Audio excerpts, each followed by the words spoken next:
આમ તો એવું કહેવાય છે કે ગુજરાતમાં અત્યાર સુધી અધિકારી રાજ ચાલી રહ્યું છે અને જે અધિકારીઓ નેતાની ગુડ બુકમાં હોય તેને તેનું ફળ પણ મળતું હોય છે। અને જો કોઈ નેતા અથવા અધિકારી જો દિગ્ગજ નેતાની બુકમાં તેનું નામ જો ખરાબ હોય તો એ દૂર દૂર સુધી ક્યાંય નથી દેખાતા અને બન્યું પણ એવું જ। હાલમાં ગુજરાતના અનેક સિનિયર નેતાઓ રહી ગયા અને અધિકારી ફાવી ગયા। નમસ્કાર, નિર્ભય ન્યૂઝ સાથે હું છું રિદ્ધિ। ગુજરાતમાં એક અધિકારી છે જેનું વડાપ્રધાન નરેન્દ્ર મોદીની ગુડ બુકમાં નામ બોલાય છે। ગુજરાતમાં આ અધિકારીને ચીફ સેક્રેટરી તરીકે 13 વર્ષ સુધી સરકાર દ્વારા એક્સટેન્શન આપવામાં આવ્યું અને આ અધિકારીનું નામ છે કે કૈલાશનાથન। કે કૈલાશનાથન જે ગુજરાત સરકારમાં આઈએએસ અધિકારી હતા। કે કૈલાશનાથન 13 વર્ષ પહેલા તેમને રિટાયર્ડ થયેલા, પરંતુ સરકારની ગુડ બુકમાં હોવાના કારણે તેમને એક્સટેન્શન આપવામાં આવ્યું અને 13 વર્ષ સુધી કે કૈલાશનાથન સરકારના ચીફ સેક્રેટરી તરીકે રહ્યા। ત્યારે હમણાં જ થોડા સમય પહેલા કે કૈલાશનાથન નિવૃત્ત થયા અને તેમને તરત જ મોદી સરકારે લોટરી આપી દીધી અને પોંડિચેરીના ગવર્નર બનાવી દીધા। જ્યાં બીજી બાજુ ગુજરાત ભાજપના અનેક સિનિયર નેતાઓ છેલ્લા કેટલાય સમયથી સાઇડલાઇન થયેલા આપણને જોવા મળે છે અને આ વખતે પણ એવું જ બન્યું। પૂર્વ મુખ્યમંત્રી વિજય રૂપાણી, પૂર્વ ડેપ્યુટી મુખ્યમંત્રી નીતિન પટેલ, શિક્ષણ મંત્રી ભૂપેન્દ્રસિંહ ચુડાસમા અને પૂર્વ ગૃહમંત્રી પ્રદીપસિંહ જાડેજા, આ તમામ લોકો ક્યાંય મોદીની ગુડ બુકમાંથી આપણને હજુ સુધી નથી દેખાયા અને લાગે છે કે કદાચ જો નામ હોય તો ગુડ બુકમાંથી નામ નીકળી પણ ગયું હોય અને તે તમામ નેતાઓ રહી ગયા છે।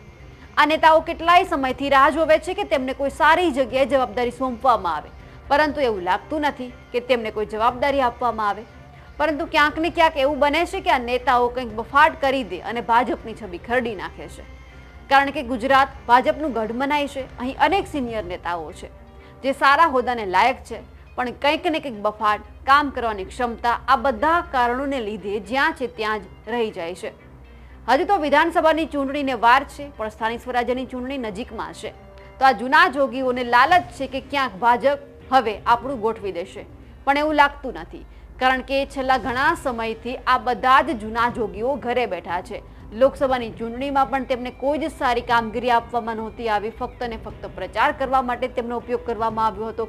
ક્યાંક ને ક્યાંક ઘણા સમયથી આ નેતાઓ રાહ જોઈ રહ્યા છે કે કોઈ પણ ચૂંટણી નજીકમાં આવે, ક્યાંક અમને સારી જવાબદારી સોંપવામાં આવે, પણ હવે તો લાગતું નથી, કારણ કે નવા અધિકારીઓ વડાપ્રધાનથી લઈને નીચલા જે હાઈકમાન્ડ છે તેમાં પણ ક્યાંક ને ક્યાંક સારી જગ્યા પર ગોઠવાઈ ગયા છે, કારણ કે આ નેતાઓ લાગે છે કે હજુ પણ તેમનું ક્યાંય સ્થાન નથી રહેવાનું। જૂના જોગીઓની ઉંમર વધી રહી છે અને સરકાર પણ તેમને હવે ઘરે બેસાડવાનો પ્લાન જ બનાવી દીધો છે, કારણ કે કોઈ જવાબદારી આપવામાં નથી આવી। ખાલી અને ખાલી કોઈકનો પ્રચાર કરવાનો હોય તો તેમને સાથે લઈ જાય છે અને એ પ્રચારમાં પણ તેઓ ચૂપ નથી રહેતા અને ક્યાંક ને ક્યાંક કંઈક બોલાઈ જાય છે, જેને કારણે હવે લાગે છે કે ભાજપ પણ કંટાળી ગઈ છે આ તમામ લોકોને ઘરે બેસાડીને, પણ થતું કંઈ નથી અને લોકો કરતા કંઈ નથી અને એટલા માટે જ એવું કહી શકાય કે અધિકારીઓ થઈ ગયા અને નેતાઓ રહી ગયા।